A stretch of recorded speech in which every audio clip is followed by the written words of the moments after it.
Russian Orthodox Church was completely intertwined with the Romanov dynasty and like all of Russian culture. They're inseparable. Yeah.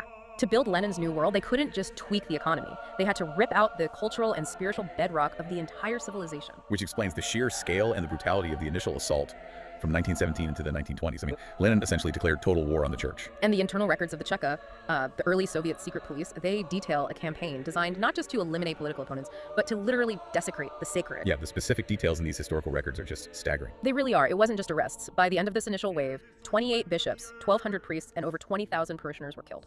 And the methodology, well, that's what really stops you in your tracks when you read these accounts. Yeah, I mean, the Cheka employed these tactics of just intense psychological warfare. There is a documented case in these archives where a priest was arrested and the secret police cut out his cheeks and his eyeballs. Oh my God. Yeah, they paraded him through the streets in that condition, and then they buried him alive. That is just horrific. And in other regions, priests and nuns were taken out in the dead of winter and just drowned in ice holes. And there's one account that is particularly chilling, especially given the theological context. Priests were suffocated by having molten lead poured down their throats. Yeah. And while this was happening, the secret police mocked them, saying they were giving them communion. I know.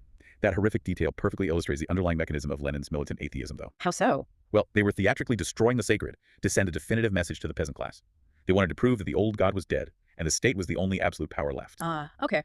The logic is brutal, but I guess it's effective. Exactly. If the state can mock your most sacred sacraments with molten lead and suffer no divine lightning bolt, no divine retribution, then the state is the new god. You must fear the state above all else. Wow. And that campaign of terror only escalated when Joseph Stalin consolidated power, right? It did, yeah.